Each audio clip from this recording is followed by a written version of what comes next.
Officers Association, Tim Sion. Welcome, Tim. Thank you for having me. We were supposed to have Thad Hollis as well, who's the chief negotiator, and because things are sort of hectic. Tied up with other meetings, and unfortunately can't make it this morning, yes. But I thank you for the opportunity to come on your show and have this platform to speak today. Now, I always like to start with something positive. What made you decide to become a prison officer? What made me decide to become a prison officer? Well, I came from a past whereas my father wasn't always there for me. Like most teenagers, you know, you go through your trials and errors and your tribulations. I made it unscathed, and I saw the problem for the youth facing the same issues that were coming behind me. So I figured that I can secure an honorable form of employment, and also to plant the seed of those that are in my charge that can possibly make changes in their lives. Mm-hmm. And what do you like about the job? Is that part of it? That is part of it. You meet all walks of life, you know, and you never know who you can touch behind those walls. And I take great satisfaction in just sharing any sort of information that I may have moving forward. I'm into a lot of studies. I study theology. I love reading constitutions, understanding the constitutions, various jurisdictions, and just general everyday knowledge that's going to empower people to be the best that they can be. So I share whatever information I have. Also, I may even buy books and share books, pass on books. Yes. Okay. You guys are working to rule right now. In the sense of the prison officers, what do you mean by work to rule? What are you exactly doing and not doing anymore? Okay. Work to rule. It is. Officers are working to contract and to policy. Oftentimes, with the austerity of the budget cuts, officers at times may work out of policy. For instance, there should be 2 officers per inmate on court escorts. That's something that's sort of fallen on the wayside because of the austerity of the cuts in a bid to save money. But it compromises the officer if there are issues during that escort, which there have been since the budget cuts in I believe it was 2014. We've had some issues, whereas those in our charge may act up or have to be physically taken out of the courtroom, and you need all hands on deck when those issues occur. And as we speak, Thad, I'm glad you could join us. Thank you. Thank you. Sorry, I'm If a little late, a little down. Tim can give you one of his mics. That's it. So, what were some of the extra things that you were doing that wasn't exactly to contract that now you're not? As I said, the court escorts. Also, we have escorted charities through the eastern facilities, the co-ed and farm. There's supposed to be 2 officers out on those escorts. Now you may see 1 officer. And it's a safety component, not only when you considering the risks of the inmate, because inmates have different risk factors. Considering the risks involved the escort of the inmate, also that extra officer is a component, whereas if something is said, an officer is coercing or inciting the inmate to act unruly, anything like that. That second officer is there to actually support and report writing what was the accounts that occurred. So a second. A witness. A witness, yes. So what are some of the conditions that the prison officers are facing at the 3 facilities that, you know, maybe you guys would like to see changed or improved? Yeah, the overall facilities are in very bad conditions. The first thing to get cut was the maintenance. Now we're facing, oftentimes, there's no money. When you say the maintenance has been cut, so how is the maintenance budget? At one point, we had works and engineers. They were actually posted at Westgate, and they did the ongoing maintenance regime of all the facilities. they were pulled out of the facility. So now we have locksmiths actually doubling up on duties, and they're doing maintenance and they're doing locksmiths, which is a far stretch because in a jail, if you have no locks that are working properly, you're not going to jail. That's what a jail is. Yeah. So I know like Bermuda has a mold problem. We hear it like other government facilities. How is there a mold issue at the facilities as well? Most certainly. There was a air quality test done in 2016. There were some steps taken to better manage the mold. For instance, some areas the carpet was pulled up. Minor repairs were done in certain areas, but ultimately it's the leaks in all the facilities, especially in Westgate. But in all facilities, they suffer from leaks. Westgate is landfill, so the ground is shifting, and with that shift, the buildings are moving, it's creating cracks. Also, difficulty to open doors. That's another issue with officers actually working and having to.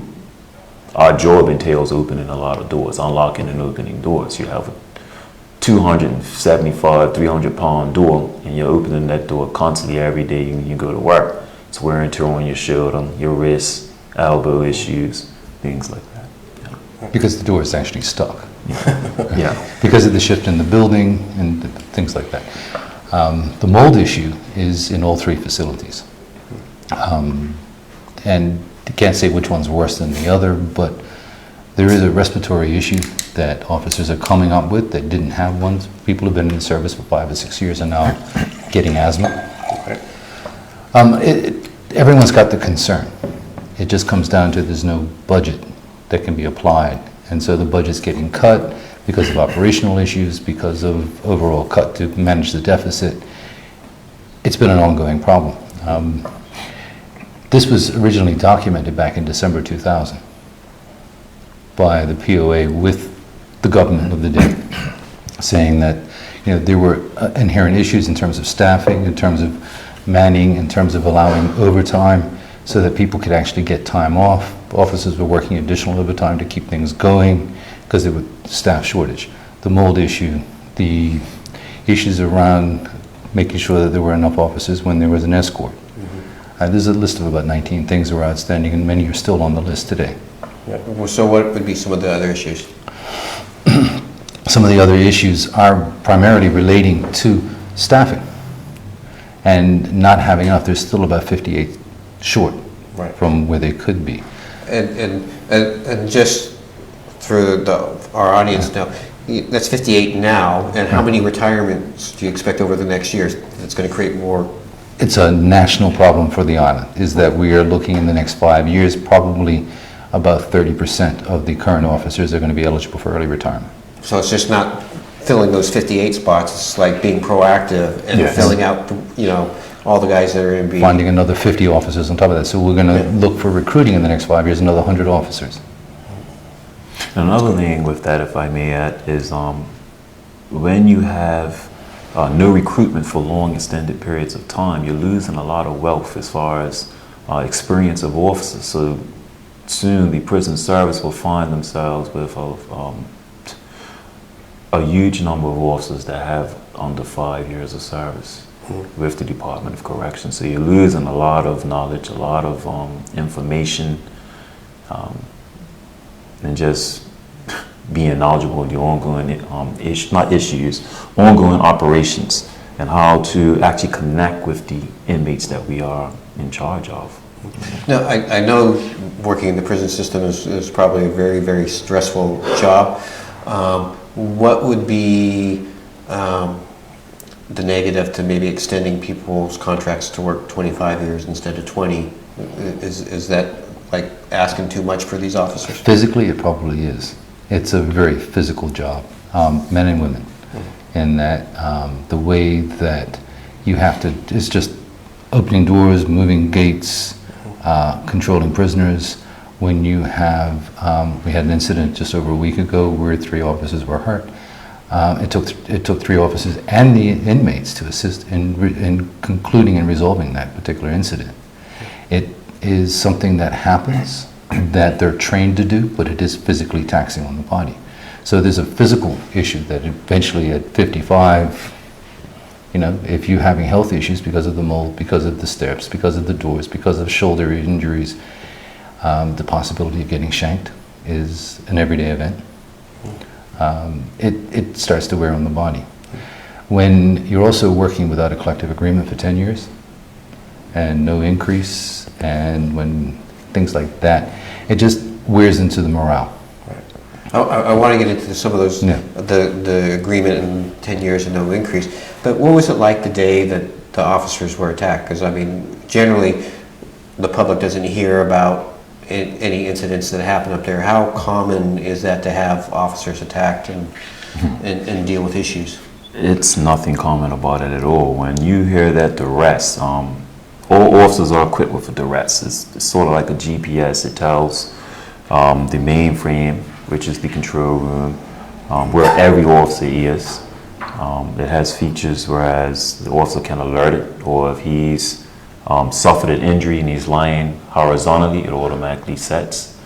Everyone comes to that duress, and when you hear a duress being called, it's not a very good feeling, because you don't know what you're going to see when you get there. We've seen, well, I wasn't in any service when this occurred, but you know, I believe it was in 2008 or 9, we had a female officer stabbed on her neck. You know, so, you know, as an officer, answering that duress and then seeing one of your colleagues with an instrument in her neck, that's not a good feeling, you know. Were you working at the time of this last arrest with the officer? Yes, I was. So what was it like, you know, the duress signal goes off and... Well, you see, it's just, to put it plainly, is mayhem. You know, you just try to physically manage those individuals that are acting unruly or are posing a threat to officers or inmates, and you have to physically manage them, you know. But there's also minor incidents, like someone getting hit with a dinner tray. Yes, Right? yes. Which is not an unusual event in itself, is that someone's waiting to get to eat, they're being escorted into the dining room, there's a delay, they're hungry, they're frustrated, they've been, you know, in their cell for most of the day. An officer says, no, you have to wait, and they react poorly. Right. And the reaction is to take the tray and hit the officer with it. Now, on this last case, I guess it's a positive, very positive sign that some of the inmates helped calm down the situation?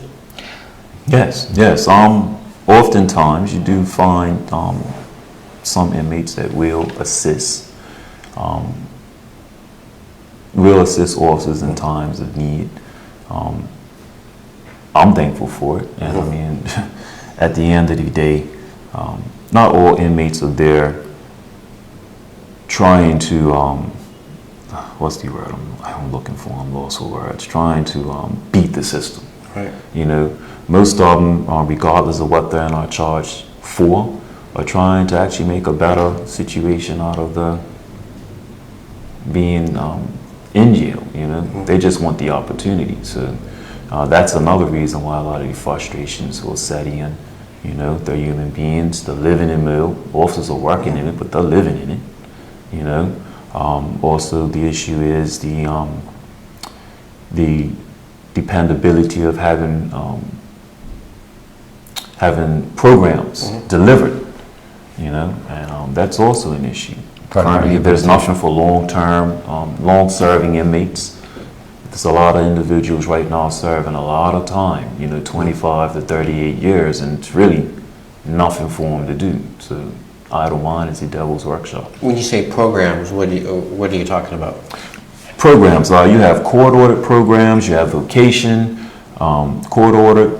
If the person's a pedophile, sexual deviant, you have programs for that. If they react violently very easily, all they know is physical violence, there's violence reduction. So there are different programs that are court-ordered, and then you also have education, which some of them, well, not some, most of them come without a high school diploma. So we have an educational officer that will assist getting those individuals to at least get the GED. Okay, that's and good. then you have vocation, the carpentry shop, metal workshop. Currently, they're not in operation for its purpose.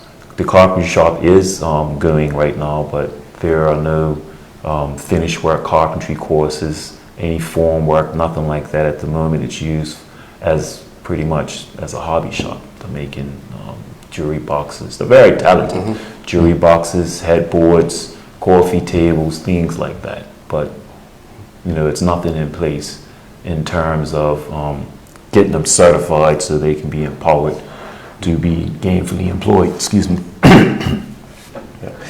I know you mentioned no pay increases over the last 10 years, so that's no cost of living increase, no. Regular, it's just... So if you just take the cost of living over the last decade and say that averages 30%, would be the sum. I mean, you accumulate it. That means that they're making a third less than they would have if there have been successive negotiations, as there has been in other sectors in the public sector. And it's a point of contention. We're in negotiations. We're going to be going to arbitration. We're trying to get the terms of reference of that decided and to get before an arbitrator to talk about what the wage increase is going to be. And government's adamant, and it's been public debate on it, that prison officers should pay towards the health insurance. Currently, they only pay for their dependents. Right. They don't pay for themselves as employees as part of the benefit because of the nature of the job, the physicality. Tim's had injuries as well on the job that is covered because he's under GEHI, doesn't have to copay. Right. To say that it's similar to other positions in government, such as the civil service, is not a fair comparison. The police officers? Police officers and prison officers are the only two that don't contribute towards the government health insurance directly. So it's called the GEHI. But other sectors of the public sector do, and there's a general groundswell in other public employees that they feel that everyone should contribute. But those particular two, and you could argue fire and customs might fall into that as well, should be exempted because of the particular nature of the job, and it's a small benefit. It's not like the premium, I think, is less than $500 a month. Well, overall, like the big picture for a year, how much is that? Oh, so you would look at a $6,000 benefit. Right. Times X number of officers. Times 180 officers. Okay. So it's a substantial bill the government's looking at, but part of the argument is that between the police and prisons, that they're driving the claim costs and the premium costs. So we're talking less than 500 employees for approximately 11,000 persons who are under GHI. Right. That seems I can't to be see it. The math doesn't add up to me actuarially. So it seems like that's one of the major sticking points, though. it is a major sticking point for both the Bermuda Police Association as well as the Prison Officers Association. And that this has been a benefit that's been in place prior to the passage of the Act. It's always been there. Other things have been taken away, other benefits. So like what benefits have you guys lost over the last decade or so?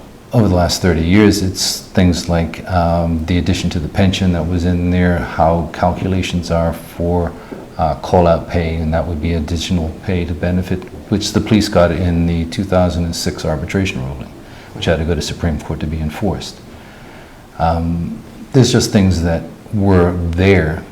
Housing allowance. Housing allowance was part of the benefit. Unsociable hours. All this started the diminishing of the collective bargaining agreement for prison officers. It started diminishing in '74. I started doing some research, going to the Bermuda archives, and '74 is approximately 74, 75 is when we lost the housing allowance, because as you're aware, prison officers, the occupation of being a prison officer was predominantly a career path for Caucasians.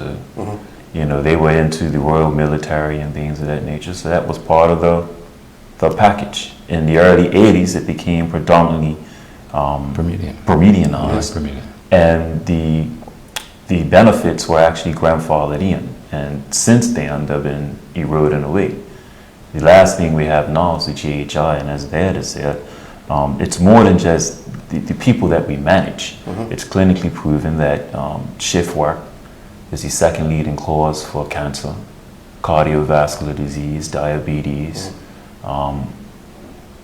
We suffer, well, us and police, I can think maybe the top two, and fire.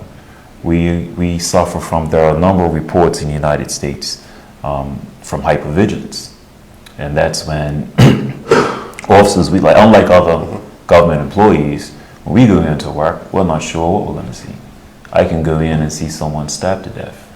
I've had to, in my 9 short years of being a prison officer, I've had to hold someone's wrist because they slit their wrist trying to commit suicide. I've had to cut bodies down after they committed suicide. I've had to get involved in fights.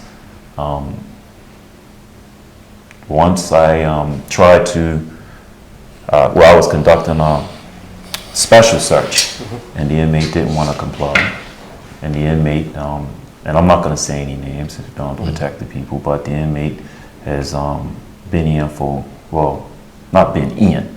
He's been charged for multiple shootings. He's now in our charge. And he's got 38 years, and someone that's got 38 years, what do they have to lose? So he felt today, I'm not going to comply. And a result of that, I broke my finger. You know, so things happen. You can go in hoping for a good day. A good day is a day without incident, but the likeliness of that happening is slim to none because of the nature of the job. We also have the issue with mental health patients. Yes. That are now falling under the remit of corrections. Right. Because there's nowhere to house them at Maui. So if they're a criminal, they're getting housed, you know, with corrections officers, and so the prison officers aren't really equipped to deal with mental health issues. I sit in court quite regularly, Okay. and I know a lot of times they'll ask for a report from Dr. Hennegoff, Right. and the court will hear it'll be 6 to 8 weeks before they can get a report because this seems like the system, you know, he's just one person, and the system's overwhelmed with people who potentially have mental issues. Yes. Right. So how does that impact, you know, you're all waiting for these reports and... Well, you know, I've only been up there to go through as a tour, and I was able to get out, and so I was thankful for that because it's not a place I want to work in because it's pretty dismal up at Westgate. And the farm and the co-ed is older and not as in great condition. I can only imagine what it's like dealing with someone who's not rational. Someone who doesn't understand what they're experiencing and is just angry. And if you have someone that may have issues of schizophrenia or other psychological problems, it's, you know, it's not necessarily going to be their fault, but they're not going to be able to react as you would with someone who doesn't have those issues. And so a corrections officer is going to find themselves dealing with something that they don't know what is going to happen. That it could be a word, it could be a phrase, it could be a gesture that will send them violent.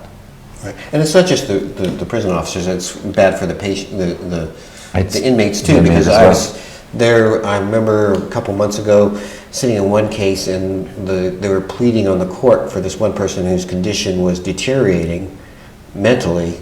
Yes. And, you know, he's not getting the help that he needs, and it's just a bad situation for everybody involved. Yes. Yeah. Yes. And- Sorry. Go ahead. No, I was saying, you're right. Go ahead. That individual actually had an occurrence where they refused the medication and a duress was called, and it took 5 officers to subdue him. You know, in the month of April, including the last duress that was actually made it to the news, we had 3 other duresses. One with the mental health client having to be subdued. We had another where someone that's attached to the gang activity, they were trying to get at one another. And then there was it was 3. And the last is the senior officer being assaulted. So, you know, it happens pretty regularly. Part of the thing too is, I guess, like over the last 20 years, the prison population has really shifted from what it was before. You have people from the gangs who are now up for murders, and you have a large population of mental patients, but you also have, maybe because of scars, you've got a lot more people in for sexual assault, sex cases, child pornography, and those sorts of things, Yes. which makes managing the patients a bit different than it was when, you know, somebody was a prison officer 20 or 20 years ago. 20 Yes. years ago, and you had people for traffic offenses or non-payment, so they were going up on 3 months. Yeah. And now people with traffic offenses aren't necessarily doing time, they're just getting points off or losing licenses. So it's, now we're seeing people going into prison that have more complex problems and issues than would be, I guess, normal, and so it's concentrated. And that would also affect the recidivism rate, meaning giving Yep. those individuals longer extended periods to serve. They're not coming back out to reoffend.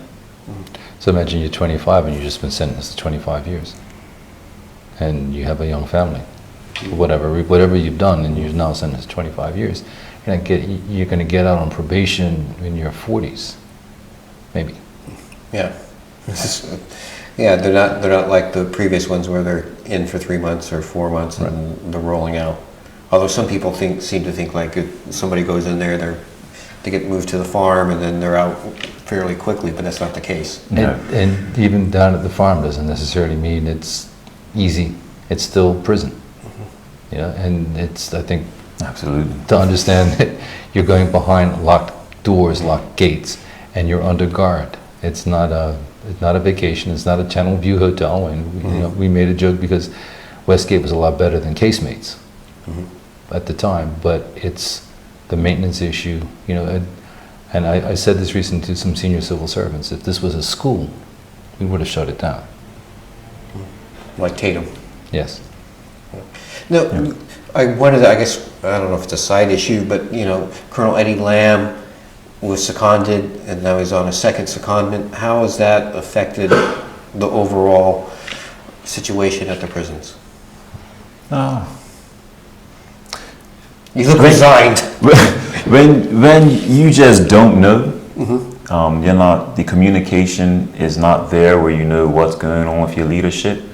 It causes anxiety, it causes confusion, it causes frustration, because and there's no attack on Commissioner Lamb at all, but when you have a government agency that's suffering from so many issues, and then your leadership is now taken out and seconded off to another part of government, you're looking around saying, well, when is he coming back? What's happening? How are we moving forward? And those are some of the issues that a lot of officers are facing and questions to ask. He's pretty close to his retirement too, isn't he? I'm not sure. Yes. I would guess, knowing that he's eligible for another retirement, because he's put in, he's been there for 12 years. Yeah. And it's no reflection on the acting commissioner. I mean, she's perfectly capable of doing the job, but it's at the same time, she's in a holding position waiting to see if he's coming back. So it's got to be frustrating for everybody. And looking at this as an outsider and trying to be the lead negotiator, and you know, I'm not negotiating with management, I'm negotiating with the public sector negotiation team, who are made up of other persons who aren't actually employed in corrections. Now, that's one of your complaints too, is the public service negotiating team doesn't seem like, I don't want to put words in your mouth, but it seems like the feeling is that they're not operating in good faith in negotiations. I think that their hands are tied. I mean, I'm going to disclose that I know every single one of them personally. I've known them, worked with them, been around them almost 3 decades. What we found out was after the general election in 2017, we submitted a full proposal on the 31st of May 2017. We submitted a brand new collective agreement. I said, here's our proposal.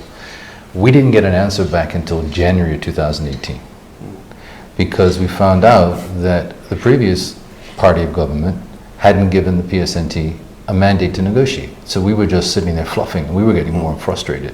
And I'd never experienced that before. So now where we're at is that their mandate is 2.5% and you pay GEHI.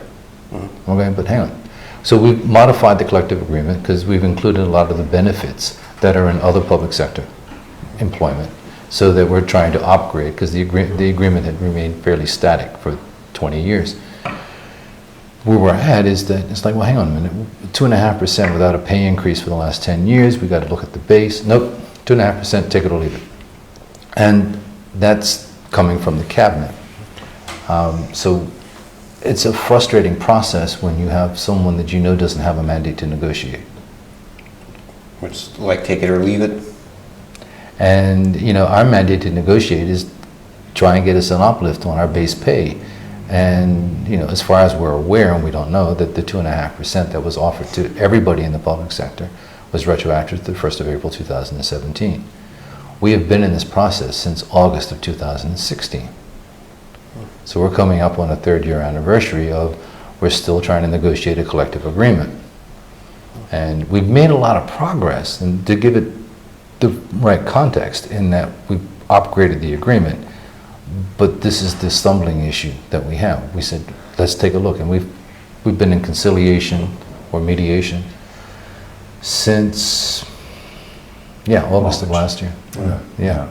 Now, I know with the BUT, they're still in negotiations, but they agreed on 3 or 4 issues, and then, okay, we're going to move on to the other ones.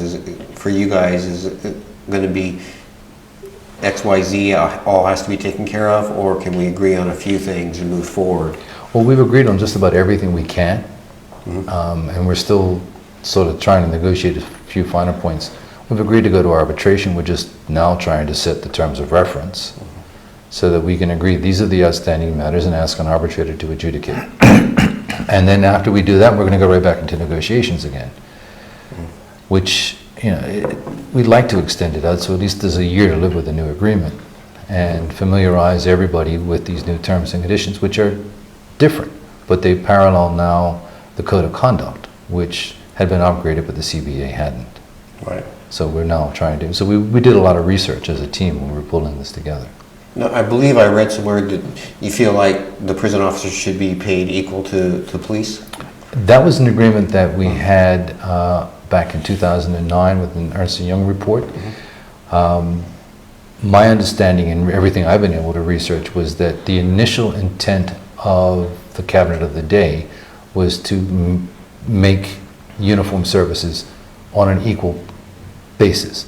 Not necessarily parity, but try and get a catch-up, that there'd be similar base pay because of the similarities of the positions. And that would include all uniform discipline services.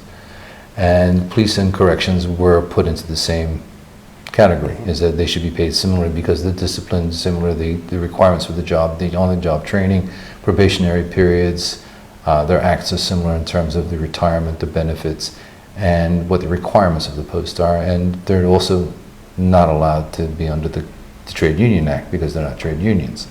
They're specifically excluded. So they're unique, if you like, in the public sector. Nor the Labor Relations Act. Nor the Labor Relations Act. However, the furlough days did make them notice that they are an essential service, but only as it relates to the issuance of furloughs, but it doesn't make them an essential service in terms of the Labor Relations Act. So there's a lot of nuances that apply to both police and corrections. It's just to make them equal. And where, a starting constable might start at almost $79,000, a basic officer starts out at $63,000. So he's $16,000 less just to start with. Just to start with, and you have deductions from that. The kind of interesting because, I guess the median salary in Bermuda is about $62,000. So, being a job that's got a lot of stress to it, only being above the medium. Yeah.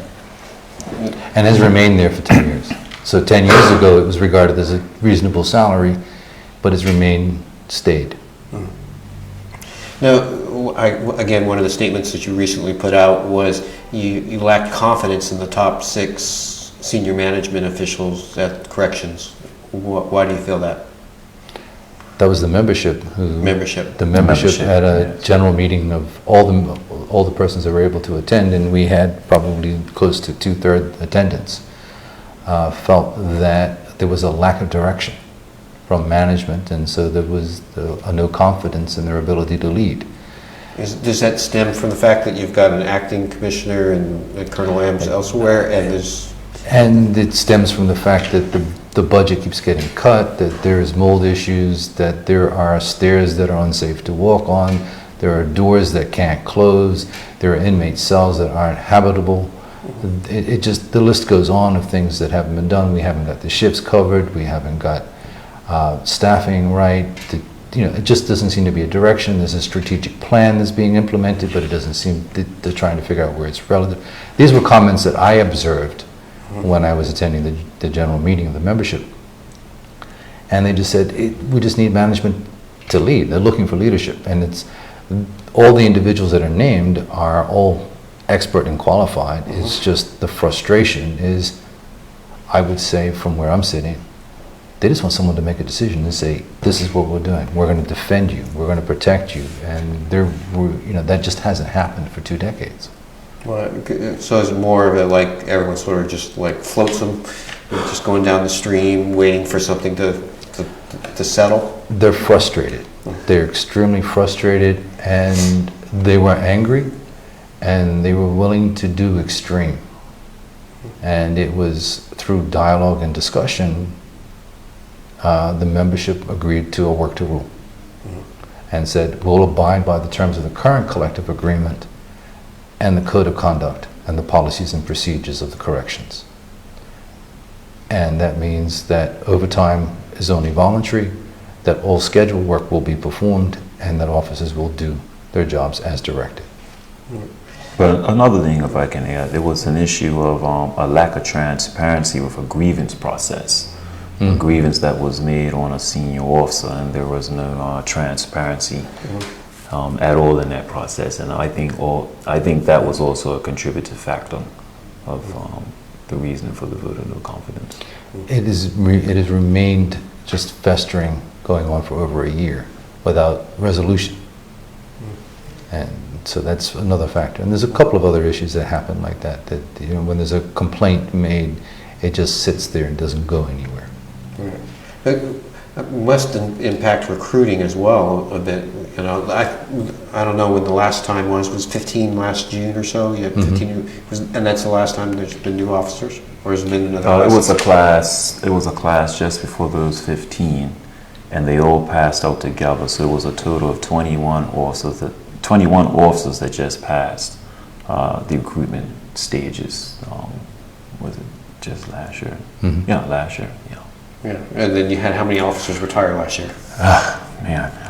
Don't quote me on the count. I believe it was about 9-10 officers. So really, you only had a gain of about 10 to 12. Yes. Yeah, and we've got more coming up for retirement this year. Some have been on 1-year contracts, have been extended. So, but they're looking at it saying, do I want to continue just doing this year to year, not knowing it's going to be renewed? Right. Well, I guess the whole thing is like, with all the issues and things, how's the morale amongst the officers? Morale is very low. When you're working in deplorable conditions and you're seeing, I won't say quick fixes, but you see remedies for all the agencies when they have the issues, and you see nothing moving on your end, it makes a very volatile and it creates a low morale. And then we have to also juggle the outside world as well. So a lot of people like this morning you had an issue before you. Yes. We started a little late today. Yes. But you have family and those things that happen that you have to take care of. Yes. So, what are some other issues? Are cell phones an issue at the prison still, or continuously, or yes? occasion? Cell phones are an issue at any prison. I mean, when you cut individuals off from the outside world, communication's key. They want to keep in contact with those on the outside. Some of it can be innocent enough to speak to the loved ones on the outside, or it could be a more nefarious means to still be attached to the outside entities in the streets. No, I know like several years ago they put a jammer system down at Westgate. And Yes. Why isn't that in use to prevent that? Well, I've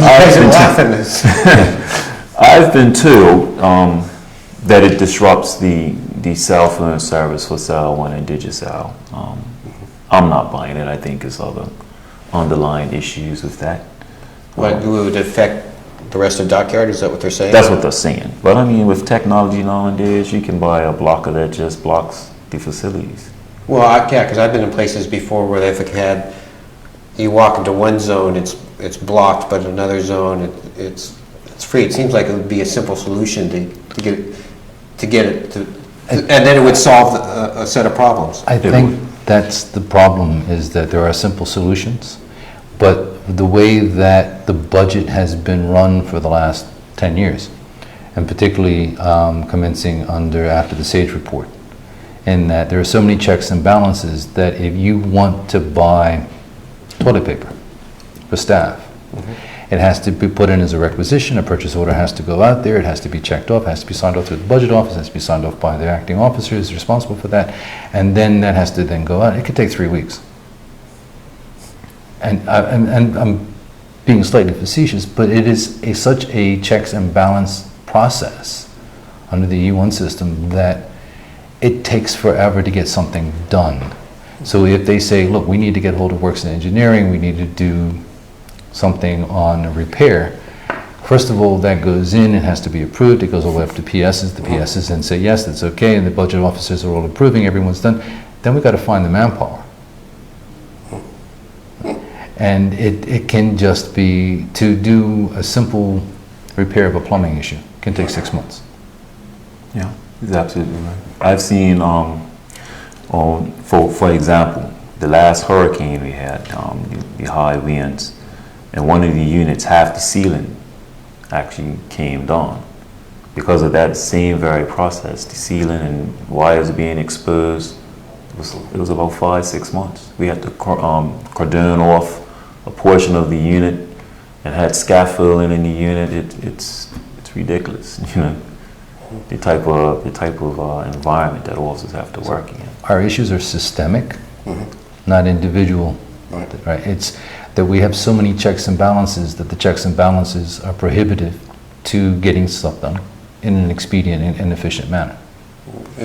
I remember going to church one Sunday morning a couple years ago along Shelley Bay, and it was the morning that the prison van caught fire, and you know, I understand it was like they'd been asked for maintenance on the vehicle to be taken care of, and it hadn't been done, even though it had been requested and requested and requested, and then you had the end result of the vehicle catching fire on the road. Yes. Is that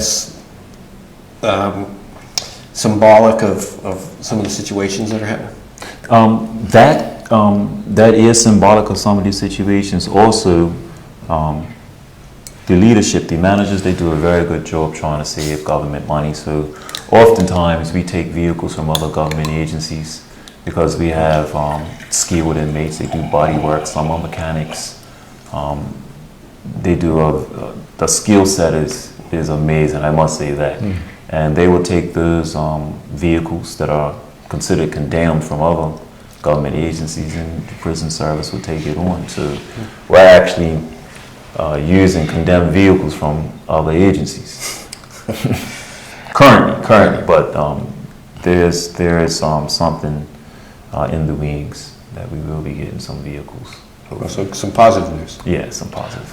It's not all negative. It's easy to, I think, down cry. And I said, you know, one of the things we've said in our meetings with management is that I'll say that all the officers that attend the general meeting are all committed officers, that they're committed to doing the best possible job for the service. Now, management and workers aren't obviously going to agree always how that might be, but one of the things that they are unanimous on their agreement is that they want the service to be safe. They want to preserve their lives and make sure that it is a safe environment for them and a safe environment for the inmates, and that it is safe for the community. So 3 things that they all agree on. The problem I keep going back to is the systemic issues that we haven't been able to address for 2 decades. It comes back to we need more personnel. There has to be an ongoing maintenance plan, because now we have capital problems because the maintenance hasn't been done. Absolutely. Which, you know, like you look again, I guess the prime example right now is TM Tatum, Right. not addressed, and then now it's at a condition that can't be, that's a facility that can't be used. Yes. And unless you pour a lot of money into it to get it fixed. Yeah, and it's also, you know, we build buildings today with improper ventilation. You know, we build everything to have air conditioning. Well, you know, when we shut the air conditioning down on the weekends to save money, we create an environment that I'm being simplistic, but it's Our older buildings that didn't have air conditioning had ventilation that had higher windows and Built more for purpose. built more for the fact that, you know, they were designed for this environment. So while we want to have modern buildings, we also have to consider the environment and where we live. We live in a moist climate. Right. One of the, I guess this might be a bit of a chicken and egg situation. I guess one of the complaints maybe amongst some of the public might have with regard to prison officers, the amount of overtime that they're racking up that, you know, eats into the budget. But then again, if you had more officers, Yes, their yes. overtime should be less. The schedule that prison officers took on requires staffing numbers of 243 officers. Just of recent, because of the recent recruitment, we have 184 officers. Prior to that, we were operating with 160 officers. And I can most certainly tell you, officers would rather be in with their families than be doing overtime. I mean, we have lives outside of the prisons. And when you think of the individuals that we manage or that are in our care, who would really want to opt up to do overtime when you have to deal with the mentally ill? Right. Although some officers, I guess, may feel like because they haven't had any pay increase. Yeah, and you know, in my career, I was working in construction at 18 and making overtime and making good money at it, and you know, it paid for my college degree. But there comes a point in time where you burn out. You just can't do anymore. So you know, you've just completed a night shift. You're getting home and you're getting a call. You've been home now for 5 hours, and can you come in and start another shift that starts at 7? You know, because you're supposed to have a 24-hour break, and we've got it because they're short-staffed. You're being called in to work the overtime, and it's voluntary. And you could say, okay, going back to the commitment the officers have, they don't want to leave any man standing alone or woman. So they stand together, but it is burning them out. They are exhausted. An extra 50 officers would make a tremendous amount of difference. And the overtime bill is high because they're having to work the overtime to give the coverage that's required to maintain the prison. If you have one inmate, you still have to have so many prison officers. Right. Right? Because of the requirements of lockdown and security. So the buildings and the system requires the staffing levels. You're 24/7. 24/7. And you're asking people to come in and work when they're going to say, look, I just got home. Well, I guess one of the things that would ease things up, and I understand, because I hear it in court every once in a while, is videotaping of presence for instead of taking them to court, they can do Video video call. conference. Yeah. Yeah. Video. And you know, why hasn't that happened? Because that would seem like it'd be place a little less of a burden having to transport them into Hamilton. That's really up to court services and you know how they want to handle that sort of thing. And it has its pros and cons. You know, it can be live, and sometimes it doesn't work as well as it does in technology, as being technology, and maybe it works better. But I think it's a decision that the courts would have to make, how they want to handle witnesses. Also, I know, like some of the defense lawyers, they personally like to be there with their client, and Yeah. it makes conferring with them a little difficult. Yes. And if I'm not mistaken, I believe the video court was in court number 3, which is currently closed because of middle. Yes, right. Yeah. Yeah, the Chief Justice refused, the then Chief Justice refused to allow his courts to be open because of the mold issue. Hey, so we have old buildings, we recognize that, and it's a government-wide problem. It's not just in corrections. Right.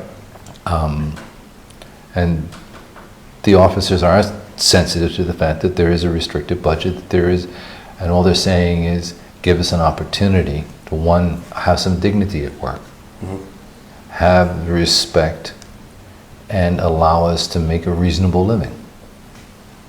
Absolutely. Well, I want to give you guys both a chance to have some concluding remarks that you want to get out to the public. Thad, we'll start with you first and let Tim close. Let me just say, the 3 years I've been associated with the prison officers has been a distinct pleasure. I mean, my impression of corrections has changed tremendously. I really appreciate the level of dedication that the officers I've met and interacted with have. They're doing a job that, personally, I wouldn't want to do. Not my vocation. So they really have taken this as a calling, and collectively, I really would want to applaud the work that they do for this community. Tim? Thank you. I just want to say this to your viewing and listening audience. Our product are those in our charge. That's empowering the inmates to be productive and responsible citizens. We need proper funding so we can live to our mandate.